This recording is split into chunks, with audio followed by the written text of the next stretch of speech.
oriundo de microalgas. Você pode ter formulário aqui, então? Boa noite. A primeira pergunta seria: qual a vantagem, né, do cultivo de microalgas em relação ao de macroalgas quanto ao volume de biomassa? A segunda pergunta: qual o custo para a produção de 1 litro de biodiesel oriundo da microalga? E a terceira pergunta é que em 1 hectare, né, produzindo 44 toneladas ano, quantos litros de biodiesel vão gerar?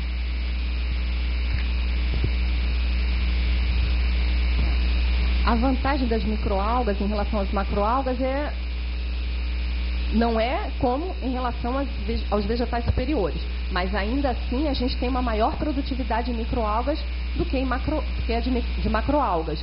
Você, por exemplo, você trabalha com macroalga? Trabalha, né? Porque eu sei de gente que está falando de produtividade muito elevada de macroalga, que é uma coisa até que eu gostaria de conversar mais com quem trabalha, né, que está tendo essas produtividades.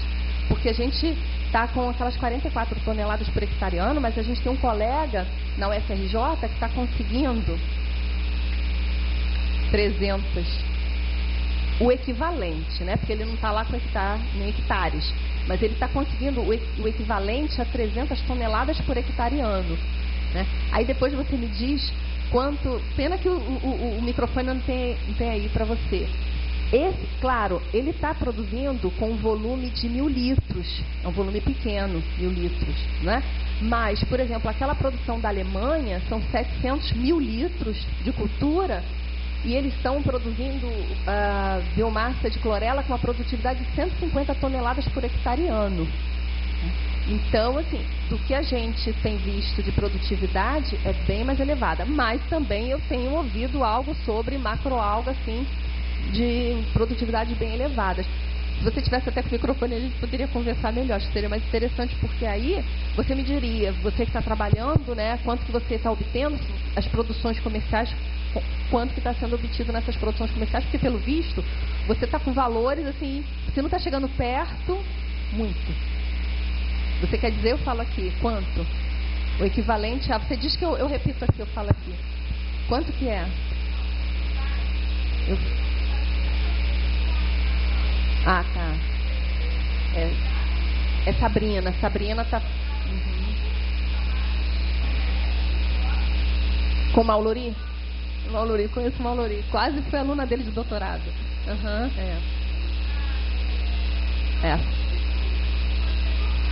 Tá, certo. A Sabrina está falando que ela trabalha com o pessoal que está envolvido com um grupo da UFRJ, que no caso é o Maulori, né, que está à frente, né?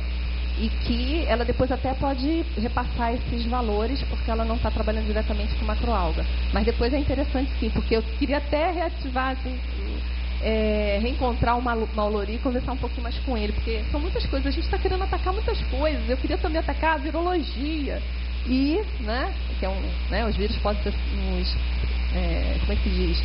Vir a trazer problemas, e o Maulori é um nome, né, importante, e não consegui, mas depois a gente conversa. Você fala em custo de produção, isso aqui é uma matéria assim, para muitos valores. A gente fala em dezenas, se fala em dezenas de dólares, porque os custos, inclusive, que estão sendo levantados não são no Brasil. Então se fala desde dezenas de dólares até algo assim, tipo 100 dólares, 200 dólares o litro. Entendeu? Então é uma coisa que depende do sistema, depende de vários aspectos, várias características do sistema. Então a gente tem gente falando em 30 dólares o litro, que é muito alto ainda, né? Que é muito alto.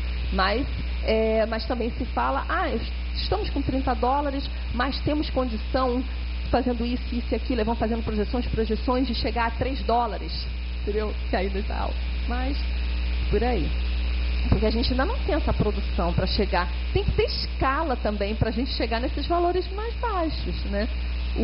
O etanol lá atrás não tinha o preço que tem hoje, não é? Então, é tempo e é escala.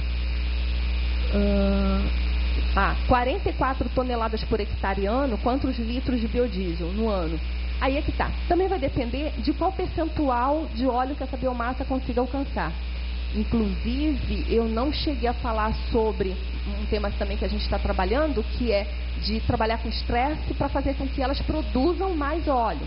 Então vamos imaginar, se trabalhássemos com estresse, que fizesse com que elas chegassem... A gente tem notícia na literatura, assim, só que é uma escala ainda laboratorial, de 50%, metade da biomassa em óleo. Imagina se você chegar metade da biomassa em óleo, 22 toneladas, você poderia pensar, aí você vai ter que sair subtraindo, né? O rendimento do processo de produção, né? De transformação do biodiesel. Mas vamos imaginar o quê? 20 litros, entendeu? Por hectare. Se a gente pensar em 50% de óleo na biomassa. Eu até apresentei lá na transparência, acho que foi a terceira, segunda. Logo a primeira, que eu falo sobre as vantagens das microalgas, eu até tenho lá um volume, né, fazendo esse tipo de cálculo.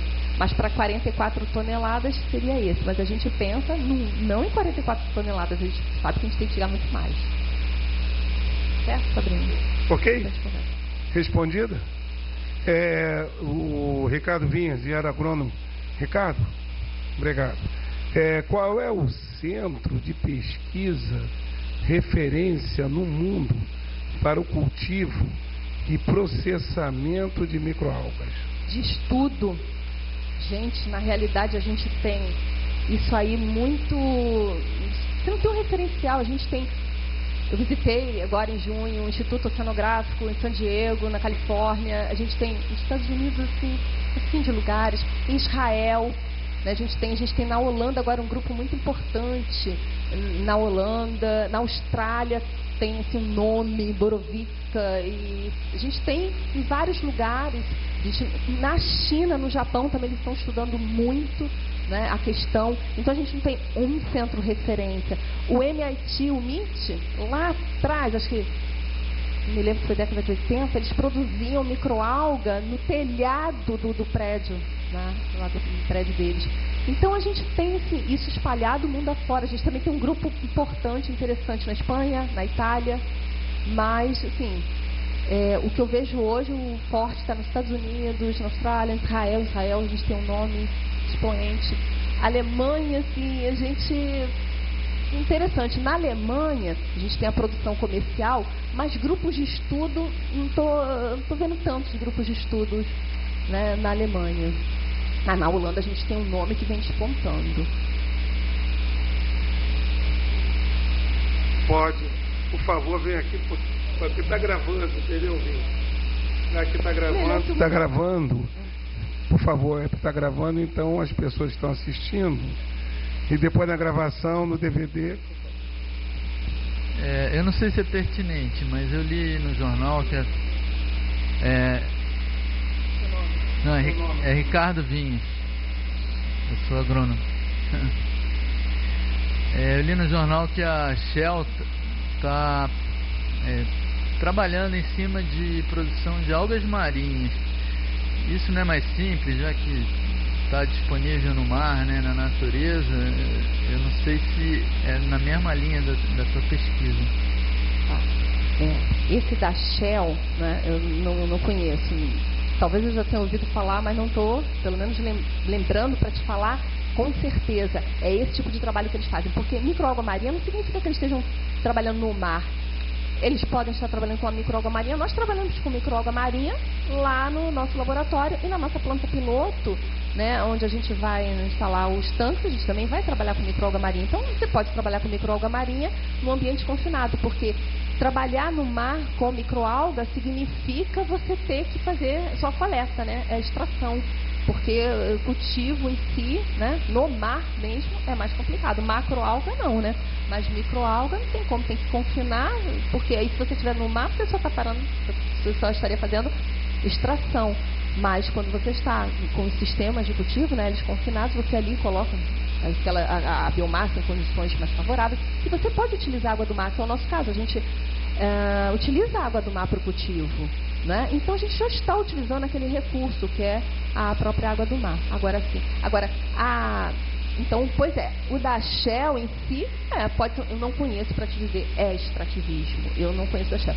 Por exemplo, a Exxon, eu sei que está colocando para falar assim, nomes grandes. A gente tem a Exxon e já colocou 300 milhões de dólares nos Estados Unidos para pesquisa, né? Então, mas eles estão atacando muita parte de genética para modificação, né, de gene e incrementar algumas características daquelas células. Ok? Eu vou ler aqui. Procurar saber desse da Shell. Tudo bem? Depois, se você quiser, entre em contato que eu vejo alguma coisinha mais, tá, Ricardo? Tudo bem, Vinhas? Gastão, nosso colega Gastão lá da Divisão de Engenharia Química. As microalgas crescem exclusivamente a partir do suprimento de CO2? Como é o meio de cultura? Para que são utilizados os carotenoides? Elas não crescem só com CO2, até eu comentei muito rapidamente, elas também crescem com carbono orgânico, então elas crescem com glicose, elas crescem com glicerol. É um trabalho que ele vem até aumentando assim, o volume de resultados. Lá atrás, em 2005, eu alimentei microalgas com glicerol, poxa, que é um coproduto da produção de biodiesel, uma coisa muito interessante. Então ela cresce também com carbono orgânico simples, né? Além de CO2. E como é o meio de cultura? O meio de cultura são sais simples. Então a gente tem que ter fonte de nitrogênio, fonte de fósforo, potássio, NPK. Tem gente que usa até NPK de agricultura, tá? E microelementos, né? Que são elementos importantes para a vida, né? Para replicação, para todas as atividades, porque geralmente são substâncias, são elementos que são importantes para a atividade enzimática. Então a gente tem assim microelementos que são utilizados, como o nome já diz, microelementos em quantidades muito pequenas. Alguns até podem ser caros, mas eles são utilizados em quantidade pequena, né? Que a gente tem níquel, cobalto, zinco, ferro, cádmio, complementando esses outros sais à base de nitrogênio e de fósforo. Para que são utilizados os carotenoides? Os carotenoides são antioxidantes. Então, a gente pode ter, inclusive a gente está com um projeto aí para cosmético. Então, eles podem ser utilizados em cosméticos, em alimentos, né? Então, a gente já tem em alimentos, cenoura, por exemplo, grande fonte de carotenoides, né? São estruturas antioxidantes que a gente pode vir a suplementar alguns alimentos com essas estruturas. Não é necessário nem que se extraia o carotenoide da biomassa. Você pode utilizar a biomassa, a gente tem isso. Até a empresa da Índia, eles vendem, a Perry vende a biomassa seca, assim como um comprimido. Aquilo ali é uma rica fonte de carotenoides. Então, é uma forma, né, de combater os radicais livres. A ingestão, através da ingestão desses comprimidos. Né? Assim como a gente utiliza hoje em dia, né, outros nutracêuticos que são antioxidantes, né? Então, que combatem radicais livres. É por aí.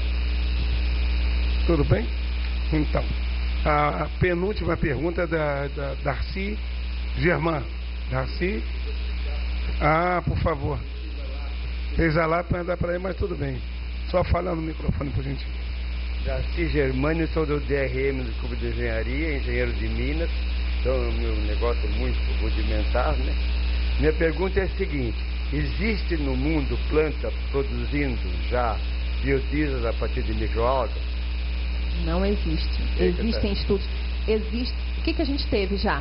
Avião movido a um combustível, tinha uma parcela de um biocombustível de microalgas. Carros, aviões, a frota americana de navios já teve, né, já utilizou uma parcela de combustível feito a partir de microalgas. Isso a gente tem. Já teve voo assim, saiu, acho que, se eu não me lembro, saiu da Europa mesmo para os Estados Unidos, né, com uma parcela de combustível feita a partir de microalgas, mas tudo ainda com custo muito